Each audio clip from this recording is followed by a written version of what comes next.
अब याद रखना 3.1 का क्वेश्चन नंबर 6 बता रहा हूँ। ठीक है, क्वेश्चन नंबर 6 क्या है कि एक रेखिक समीकरण, आपको एक लीनियर इक्वेशन दी है। क्या है? 2x + 3y - 8 = 0 दी गई है। ठीक है, दो चरों में एक ऐसी और रेखिक समीकरण लिखिए ताकि प्राप्त युग्म का ज्यामितीय निरूपण, जैसे कि मतलब आपको एक ही इक्वेशन दिए और एक इक्वेशन के द्वारा आपको दो चर मतलब टू वेरिएबल लीनियर इक्वेशन होता है ना, टू वेरिएबल लीनियर इक्वेशन होता है। अब इसमें क्या करना है आपको, इसमें कंडीशनें लिखनी है, याद रखना। इसमें क्या करना है आपको, कंडीशन लिखनी है। पहली कंडीशन दिया है प्रतिच्छेद करती हुई रेखाएं बनाना है, दूसरे नंबर पर समांतर रेखाएं बनाना है, तीसरे नंबर पर संपाती बनाना है, जो कि आपका इंग्लिश में ये लिखा हुआ है। ठीक है, क्या बनाना? पहला इंटरसेक्टिंग लाइन ड्रॉ करना, पैरेलल लाइन ड्रॉ करना, कोइंसिडेंट लाइन ड्रॉ करना। आपको एक ही समीकरण के द्वारा इन तीनों समीकरण जो दिए हैं इनके आपको 1 बाय 1 करके एग्जाम्पल के तौर पे आपको इसमें लिखना पड़ेगा। ये आपको ध्यान रखना पड़ेगा। आपको कंडीशन समझने से पहले बेस्ट है आप इसका इंट्रोडक्शन देखिए। इंट्रोडक्शन के बाद आप खुद ऑटोमेटिक इस क्वेश्चन को कर लोगे, लेकिन फिर भी एक मैं इसको फिर भी आपको सॉल्यूशन करवाऊंगा इसके। ठीक है, आपको याद रखना है इक्वेशन कौन सी दी है, 2x + 3y - 8 = 0। अब जो इक्वेशन जो दिए इसको आपको सबसे पहला काम, सबसे फर्स्ट नंबर पे आपको क्या करना है, प्रतिच्छेद करती रेखाएं हों। ठीक है, क्या है इस इंटरसेक्टिंग लाइन। आपको क्या करना है, इस इक्वेशन के द्वारा आपको प्रतिच्छेद मतलब इंटरसेक्टिंग करती हुई लाइन ड्रॉ करनी है। अब आपको माइंड में तुरंत चलना चाहिए कि यार प्रतिच्छेद मतलब इंटरसेक्टिंग में मैंने आपको क्या बताया था कि जिसमें तीनों वैल्यू कैसी होती हैं, अलग अलग होती हैं। तीनों वैल्यू कैसी होती हैं, अलग अलग। 2x + 3y ये इक्वेशन हमारे पास ये दी आपके पास एक इसी के एक और मुझे बनाना है, याद रखना। और वो कोई सी भी बनाना है, और कोई सी भी बनाना है, पर वो ऐसी बनाना है कि सेम नहीं होना चाहिए। सारी की सारी वैल्यू कैसी आनी चाहिए, अलग अलग आना चाहिए।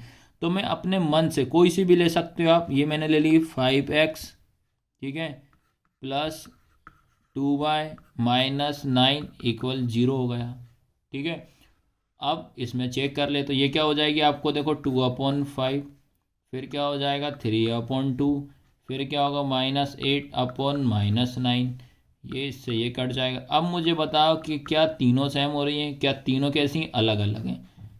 जब अलग अलग होती हैं तो उसके लिए अपन क्या लिखते हैं, A1/A2 not is equal to B1/B2।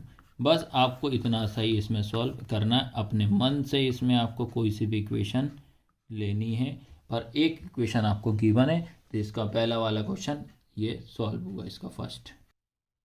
अब इसके बाद सेकंड वाला क्या है आपका, समांतर रेखाएं हों, पैरेलल लाइन। आपको ये इक्वेशन दी है 2x + 3y - 8। अब पैरेलल लाइन में आपको तुरंत दिमाग में चलना चाहिए समांतर में कि इसमें दो वैल्यू समान होती है, तीसरी वैल्यू कैसी होती है, अलग अलग होती है। तो आपको ऐसी एक और इक्वेशन कोई सी भी लेना जो आपको इस कंडीशन को सेटिस्फाई करती हो।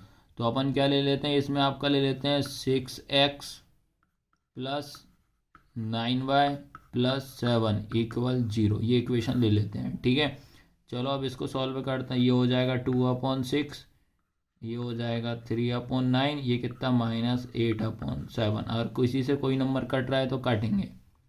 ठीक है, तो ये हो जाएगा 2 × 1 = 2, 2 × 3 = 6, 3 × 1 = 3, 3 × 3 = 9। ठीक है, अब अपन ने चेक किया है, ये आया 1/3, 1/3 -8/7।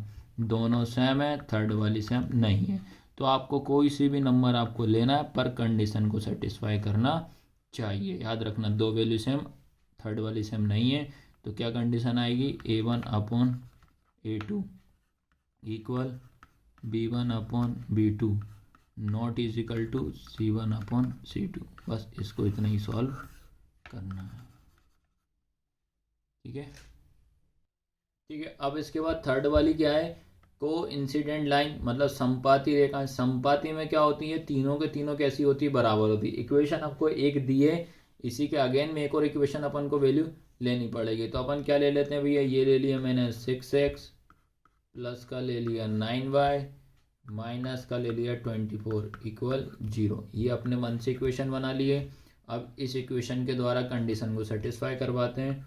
2/6, 3/9 -8/-24 कैंसिल करो पहले। 2 1 जा 2, 2 3 जा 6, 3 1 जा 3, 3 3 जा 9, 8 1 जा 8, 8 3 जा 24। ये माइनस से माइनस कैंसिल हो गया। अब चेक करते हैं क्या क्या बच रहा है।